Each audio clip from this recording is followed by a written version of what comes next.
SV6 news కు స్వాగతం. ముందుగా హెడ్లైన్స్. సర్దార్ పటేల్ కు మోదీ ఘన నివాళి. ఆయన సేవల్ని కొనియాడిన ప్రధాని.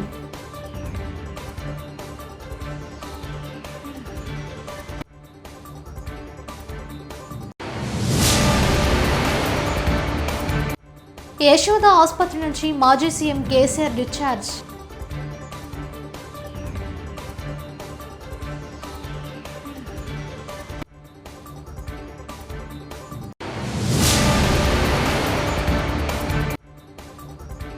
తిరుమల శ్రీవారిని దర్శించుకున్న దీపికా పదుకొనె.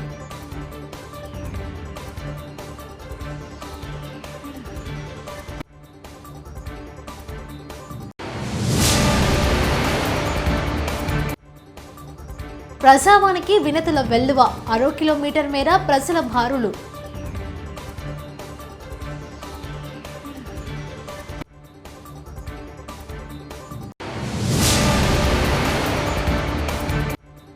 శాసనసభలో ఎప్పుడైనా సభ్యులు తక్కువైతే మద్దతిస్తా మల్లారెడ్డి.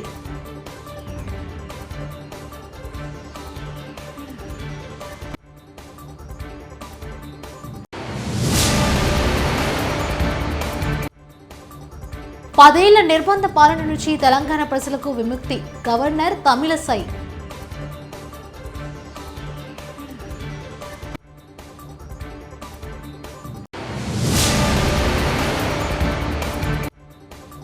విజయనగరం జిల్లాలో అంగన్వాడీ టీచర్లు ధర్నా చేపట్టారు.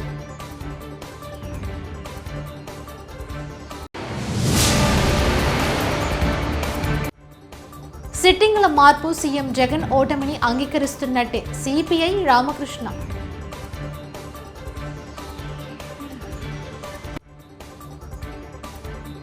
భారత తొలి హోంశాఖ మంత్రి స్వర్గీయ సర్దార్ వల్లభాయ్ పటేల్ వర్ధంతి సందర్భంగా ఆయన సేవల్ని గుర్తు చేసుకున్నారు ప్రధాని నరేంద్ర మోదీ. ఈ సందర్భంగా ఆయనకు నివాళులర్పించారు. ఎక్స్లో ఆయన మాట్లాడుతూ బలమైన ఐక్య దేశాన్ని నిర్మించడంలో పటేల్ కీలక పాత్ర పోషించారు. బ్రిటిషర్ల నుంచి స్వాతంత్ర్యం వచ్చేలా కృషి చేశారు. దేశంలోని అనేక రాష్ట్రాలు రాచరిక పాలనలో ఉన్నప్పుడు చాకచక్యతను ప్రదర్శించి భారత్లో విలీనం చేశారు. ఆయన దార్శనిక నాయకత్వం దేశ ఐక్యత పట్ల అంచెలంచెల నిబద్ధత ఆధునిక భారత నిర్మాణానికి పునాదులు వేసింది. ఆయన ఆదర్శవంతమైన జీవితం దేశ భవిష్యత్తుకు మార్గనిర్దేశం చేస్తుంది. పటేల్ కళల్ని సాకారం చేసేందుకు కృషి చేస్తామని అన్నారు. రాజస్థాన్ ముఖ్యమంత్రిగా భజన్ లాల్ ఇవాళ ప్రమాణ స్వీకారం చేశారు. ఈ కార్యక్రమం ప్రధాని మోదీ, కేంద్ర హోంశాఖ మంత్రి అమిత్ షా తదితర బీజేపీ అగ్రనేతల సమక్షంలో ఘనంగా జరిగింది. బీజేపీ శాసనసభ పక్ష సమావేశంలో ఉప ముఖ్యమంత్రులు దియా కుమారి, ప్రేమ్చంద్ బైర్వా కూడా ప్రమాణ స్వీకారం చేశారు. భజన్ లాల్ ఆర్ఎస్ఎస్ మనిషి. ఏబీవీపీ విజయవాయంలో పనిచేశారు. భరత్పూర్ జిల్లా అటారీకి చెందిన ఈయన 2 సార్లు సర్పంచ్గా పనిచేశారు. 4 సార్లు పార్టీ రాష్ట్ర ప్రధాన కార్యదర్శిగా ఉన్నారు. 1992లో అయోధ్య రామ మందిర ఉద్యమంలో పాల్గొని జైళ్లకు వెళ్లారు. కాగా ఎన్నికల్లో సొంత ప్రాంతం వదిలి దాదాపు 200 కిలోమీటర్ల దూరంలోని సంగనేర్ నుంచి పోటీ చేశారు. भारत के संविधान के प्रति सच्ची श्रद्धा और निष्ठा रखूंगा। मैं भारत की प्रभुता और अखंडता अक्षुण्ण रखूंगा। मैं राजस्थान राज्य के मुख्यमंत्री के रूप में अपने कर्तव्यों का श्रद्धापूर्वक शुद्ध अंतःकरण से निर्वहन करूंगा तथा मैं भय या पक्षपात, अनुराग या द्वेष के बिना सभी प्रकार के लोगों के प्रति संविधान और विधि के अनुसार न्याय करूंगा। मैं भजन लाल शर्मा ईश्वर की शपथ लेता हूं कि जो विषय राजस्थान राज्य के मुख्यमंत्री के रूप में मेरे विचार के लिए. యశోద ఆసుపత్రి నుంచి మాజీ సీఎం కేసీఆర్ డిశ్చార్జ్. బంజారాహిల్స్లోని నందినగర్ నివాసానికి వెళ్లనున్న కేసీఆర్ 6 వారాల పాటు రెస్ట్ అవసరం. వారం క్రితం జారిపడడంతో విరిగిన తుంటి ఎముకకు సర్జరీ చేసిన డాక్టర్లు.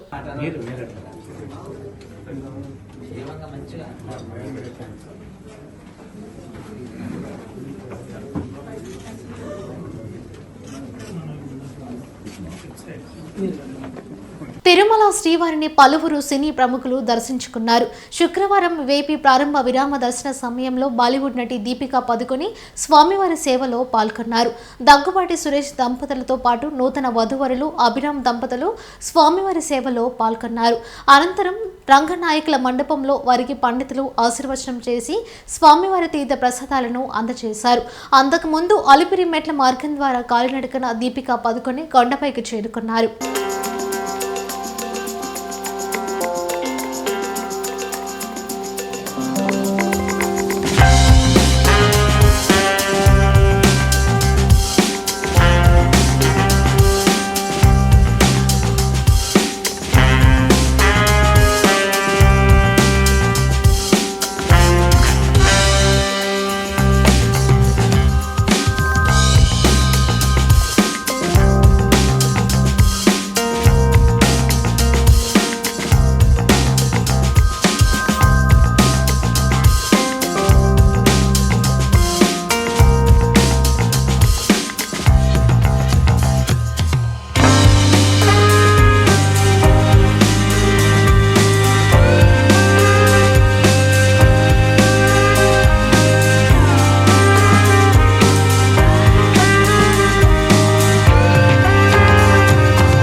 ప్రజావాణి కార్యక్రమానికి శుక్రవారం భారీ స్పందన లభించింది. హైదరాబాద్లోని మహాత్మా జ్యోతి బాపులే ప్రజాభవన్కు వివిధ జిల్లాల నుంచి పెద్ద సంఖ్యలో అర్జీదారులు తరలివచ్చారు. తమ సమస్యలపై వినతులు ఇచ్చేందుకు 6 కిలోమీటర్ల వరకు బారులు తీరారు. ఈ నెల 8న ప్రజా దర్బార్ కార్యక్రమాన్ని ముఖ్యమంత్రి రేవంత్ రెడ్డి ప్రారంభించిన విషయం తెలిసిందే.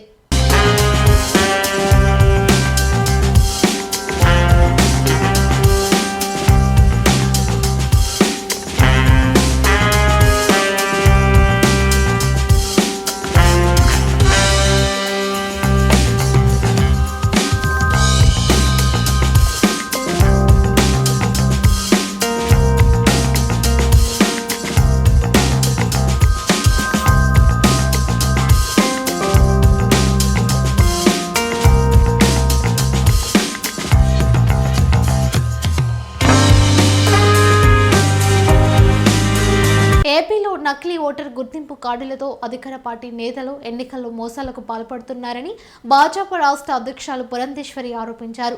నకిలీ ఓటర్ గుర్తింపు కార్డులు సహా ఓటర్ జాబితాకు సంబంధించి అవకతవకలు జరిగాయంటూ కేంద్ర ఎన్నికల కమిషనర్కు భాజపా నేతలు ఫిర్యాదు చేశారు. ఈ సందర్భంగా పురంధేశ్వరి పలు అంశాలను వివరించారు. పేర్లు తీసివేయడం, ఒకే ఇంట్లో అనేకుల పేర్లు చేర్చడం, ఎపిక్ కార్డ్స్ డూప్లికేషన్, ఏదైతే ఈ identity cards electoral identity cards ఉంటాయో వాటి డూప్లికేషన్కి సంబంధించినటువంటి ప్రూఫ్ రుజువు ఇవాళ చీఫ్ ఎలక్షన్ కమిషనర్కి ఇవ్వడం జరిగింది. ఒక్క తిరుపతి బై ఎలక్షన్ని ఒకటి మనం పరిగణలోకి తీసుకున్నట్లయితే దగ్గర 35,000 ఈ ఐడెంటిటీ కార్డ్స్ వాటిని డూప్లికేట్ చేసినటువంటి సందర్భం. కొన్ని పదుల్లో బస్సుల్లో ఓటర్ని పక్క కాన్స్టిట్యువెన్సీస్ దగ్గర నుండి తీసుకుని వచ్చి ఈ తిరుపతి బై ఎలక్షన్లో ఓటు చేసినటువంటి సందర్భం మనం అందరం కూడా మర్చిపోలేదని చెప్పి నేను భావిస్తున్నాను. అయితే ఉందో దానికి సంబంధించినటువంటి రుజువు ఇవాళ ఎలక్షన్ కమిషనర్కి ఇవ్వటం జరిగింది. అదేవిధంగా విష్ణుకుమార్ రాజు గారు ఒక్క వారి కాన్స్టిట్యువెన్సీలో 2,70,000 ఓట్లు ఉంటే అసెంబ్లీ నుంచి బయటికి వస్తుండగా మాజీ మంత్రి మల్లారెడ్డికి తీన్మార్ మల్లన్న ఎదురుపడ్డారు. తీన్మార్ మల్లన్నను మల్లారెడ్డి ఆత్మీయంగా ఆలింగనం చేసుకున్నారు. ఈ నేపథ్యంలో వీరిద్దరి మధ్య ఆసక్తికర సంభాషణ జరిగింది. తీన్మార్ మల్లన్న మేడ్చల్లో పోటీ చేస్తే ఎవరో ఒక మల్లన్నే అసెంబ్లీకి వచ్చేవారని మల్లారెడ్డి అన్నారు. కాంగ్రెస్కు శాసనసభలో ఎప్పుడైనా బాధ్యతలు తక్కువే అయితే మద్దతు ఇస్తామని మల్లారెడ్డిని తీన్మార్ మల్లన్న ప్రశ్నించగా ఖచ్చితంగా ఇస్తానని మల్లారెడ్డి తెలిపారు. ఎన్నికల అప్పుడు రాజకీయాల తర్వాత అందరం ఒకటే అంటూ మాజీ మంత్రి మల్లారెడ్డి ముక్తాయింపునిచ్చారు. 10 ఏళ్ల నిర్బంధ పాలన నుంచి తెలంగాణ ప్రజలకు విముక్తి కలిగిందని గవర్నర్ తమిళసై అన్నారు. శుక్రవారం ఉభయ సభలను ఉద్దేశించి గవర్నర్ ప్రసంగించారు. ప్రజాకవి కాళోజీ కవితతో గవర్నర్ తన ప్రసంగాన్ని ప్రారంభించారు. మార్పు ఫలాలు ప్రజలకు చేరుతున్నాయన్నారు. కాంగ్రెస్ ఇచ్చిన 6 గ్యారంటీలను తొందరలోనే అమలు చేస్తామని ప్రభుత్వం పేర్కొందన్నారు. గత ప్రభుత్వ నిర్వాహకంతో విద్యుత్ సంస్థలకి 81,516 కోట్లు అప్పులో ఉందన్నారు. 50,275 కోట్ల నష్టంతో విద్యుత్ సంస్థ కొనసాగుతుందని, పౌర సరఫరాల శాఖ 56,000 కోట్ల అప్పులో ఉందన్నారు. దాడి తప్పిన ఆర్థిక వ్యవస్థపై తమ ప్రభుత్వం దృష్టి పెట్టాల్సిన అవసరం ఉందని తెలిపారు. త్వరలో శాఖల వారీగా శ్వేతపత్రం విడుదల చేయనున్నట్టు చెప్పారు. గడిచిన 9.5 ఏళ్లలో చాలా సంస్థలు విధ్వంసానికి గురయ్యాయన్నారు.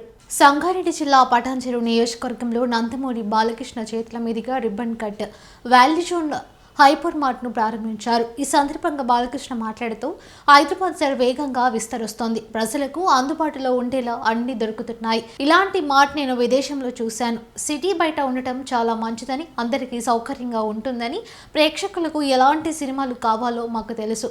అలాంటి సినిమాలు ప్రజలకు అందిస్తాం. ప్రజలకు ఏం కావాలో తెలుసుకుని అందరికీ అందుబాటులో ఉండేలా అన్ని ఒకే దగ్గర లభించేలా ఈ మార్ట్ ఉందని అన్నారు. ఇక్కడ ఎన్నో నిత్యావసర వస్తువులు ఉన్నాయి. అంటే single window system, all in under one roof. అంటే అడుగు పెడితే మన సుమారుగా అన్నీ ఆల్మోస్ట్ ఇక మీకు ఫ్యాషన్ అయితేనేమి, ఫన్ అయితేనేమి, ఫుడ్ అయితేనేమి 1,00,000కు పైగా వస్తువులు మీకు ఇక్కడ అన్నీ లభ్యమవుతాయి. అంటే ఒక ఫర్నిషింగ్ కానివ్వండి, లేకపోతే ఫుట్వేర్ కానివ్వండి, ఫ్యాషన్ కానివ్వండి, లేకపోతే యాక్సెసరీస్ కానివ్వండి, అన్నీ గ్రాసరీస్ మొత్తం అన్నీ. అంటే బట్టల నుంచి పెద్దల నుంచి పిల్లల వరకు అన్నీ ఒకే చోట మీకు సౌలభ్యమయ్యే ఒక సూపర్ మార్ట్, హైపర్ మార్ట్ మన వాల్యూ జోన్. సో దీనికి నేను అంబాసిడర్గా ఉండమంటే నేను కూడా ఎప్పుడు కొత్తదనాన్ని నేను ప్రోత్సహిస్తూ ఉంటాను. అలాగే నేను ఇంకో 10 సంవత్సరాల ముందు ఆలోచిస్తూ ఉంటాం అందరికంటే కూడా, మా నాన్నగారిలాగే. దానికి మరి అప్పటికిప్పటికి ఏంటంటే ఇప్పుడు ఇంకా అంటే ఎప్పటికప్పుడు ఏ రోజు మనం వేసుకున్న బట్టలు ఆ రోజు మరుసటి రోజుకి మనం మారుస్తున్నామో మళ్ళీ వేసుకోకుండా, అలాగే మనం చేసే ప్రతి పనిలో కూడా అది శాశ్వతంగా ఉండిపోయేలా, గుర్తుండిపోయేలా ఉండాలి. వైకాపాలో 82 మంది సిట్టింగ్లను మారుస్తున్నామంటున్నారంటే సీఎం జగన్ ముందుగానే ఓటమి అంగీకరిస్తున్నట్టు భావించాలని సిపిఐ ఏపీ రాష్ట్ర కార్యదర్శి రామకృష్ణ అన్నారు. నిధుల మంజూరు సీఎం జగన్ తన చేతిలో ఉంచుకొని ఎమ్మెల్యేలను నిందించడం సబబా అని ప్రశ్నించారు. పైగా వాళ్ళ ప్రచారం ఏమి, జగన్మోహన్ రెడ్డికి బాగుంది, వాళ్ళ సిట్టింగ్ ఎమ్మెల్యేల పట్ల అసంతృప్తి ఉంది కాబట్టి మేము మారుస్తున్నాము అని చెప్తాను. మరి 82 మంది ఎమ్మెల్యేల పట్ల ఎందుకు అసంతృప్తి వచ్చిందో దానికి వారే సమాధానం చెప్పాలి. సర్పంచ్ మొదలుకొని మంత్రి వరకు, డిప్యూటీ చీఫ్ మినిస్టర్ల వరకు అందరినీ డబ్బిల్ చేసి పరిచినాడు. వాళ్ళకు ₹1 అధికారం కూడా లేకుండా చేశావు. మొత్తం రాష్ట్ర బడ్జెట్ అంతా నీ కంట్రోల్లోకి తీసుకున్నావు. స్థానిక ఎమ్మెల్సీ షేక్ సాబ్జీ ఈ ఉదయం రోడ్డు ప్రమాదంలో మృతి చెందడం పట్ల ఏపీ కేబినెట్ సంతాపం. షేక్ సాబ్జీ మృతికి ఏపీ కేబినెట్ దిగ్భ్రాంతి. 2 నిమిషాలు మౌనం పాటించిన కేబినెట్ సభ్యులు. జగనన్న ఆరోగ్య సురక్ష 2వ విడతకు ఆమోదం. జనవరిలో వైఎస్ఆర్ ఆసరా చేయుత పథకాల అమలు. ఆరోగ్యశ్రీ పరిధి 25 లక్షల పెంపు. విశాఖ లైట్ మెట్రో ప్రాజెక్టు డిపిఆర్కు ఆమోదం. విశాఖలో 4 కారిడార్లలో మెట్రో నిర్మాణానికి ఆమోదం. సామాజిక పెన్షన్కు 3,000కు పెంపు. కుల ఆదాయ ధృవీకరణ పత్రాల మంజూరులో సంస్కరణలకు ఏపీ కేబినెట్ ఆమోదం. విజయనగరం జిల్లాలో అంగన్వాడీ టీచర్లు ధర్నా చేపట్టారు. అంగన్వాడీ టీచర్లు ధర్నాకు మద్దతు తెలిపిన జనసేన పార్టీ నాయకులు విసనగిరి శ్రీనివాసరావు వైఎస్ఆర్ పార్టీ మహిళలకు అండగా ఉంటామని చెప్పడం తప్ప చేయడం లేదని మండిపడ్డారు. అంగన్వాడీ టీచర్లకు తెలంగాణ కన్నా గౌరవ వేతనం ఎక్కువ ఇవ్వాలని డిమాండ్ చేశారు. జనసేన పార్టీ నాయకులు విసనగిరి శ్రీనివాసరావు అంగన్వాడీ టీచర్లకు రావాల్సిన ఇంక్రిమెంట్లు అన్ని ఇవ్వాలని, లేని పక్షాన జనసేన పార్టీ అంగన్వాడీ టీచర్లతో ధర్నా చేయడం ఖాయమని హితవు పలికారు. స్థానిక సిట్టింగ్ ఎమ్మెల్యేలు బల్బులతో మాటలు మాట్లాడితే 2024లో తగిన గుణపాఠం మీకు తప్పదు అని విసనగిరి శ్రీనివాసరావు హెచ్చరించారు. వాళ్ళ చేతులు అడుక్కునే పరిస్థితికి దిగజారంటే మరి ఇదేం ప్రభుత్వం అనేసి మేము అడుగుతున్నాం. అలాగే గవర్నర్కి కూడా ఆ రోజు టీచర్లు అందరూ కలిపి వినతి పత్రాలు ఇచ్చుకున్నారు, మాకు చేతులు ఇవ్వట్లేదని.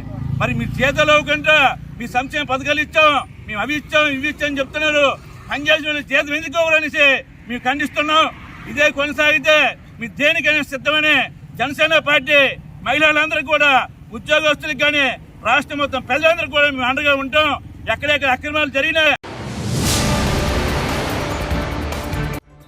సర్దార్ పటేల్ కు మోదీ ఘన నివాళి. ఆయన సేవల్ని కొనియాడిన ప్రధాని.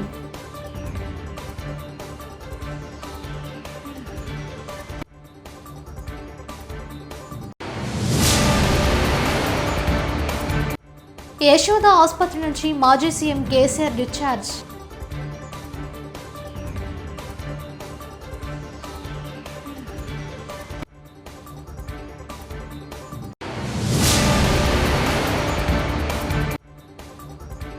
తిరుమల శ్రీవారిని దర్శించుకున్న దీపికా పదుకొనె.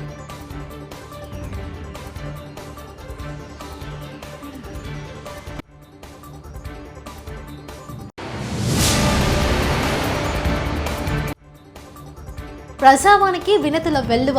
6 కిలోమీటర్ మేర ప్రజల బారులు.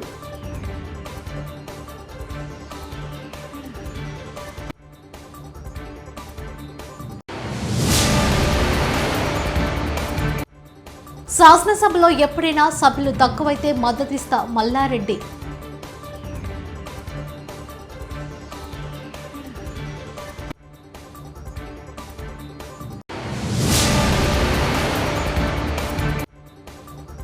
పదేళ్ల నిర్బంధ పాలన నుంచి తెలంగాణ ప్రజలకు విముక్తి.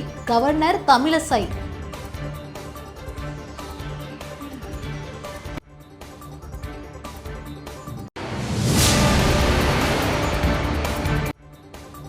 విజయనగరం జిల్లాలో అంగన్వాడీ టీచర్లు ధర్నా చేపట్టారు.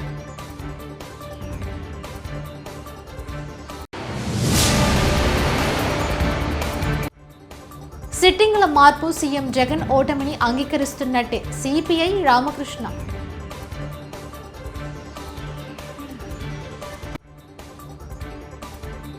ఇవి బులెటిన్ విశేషాలు. చూస్తూనే ఉండండి SV6 న్యూస్.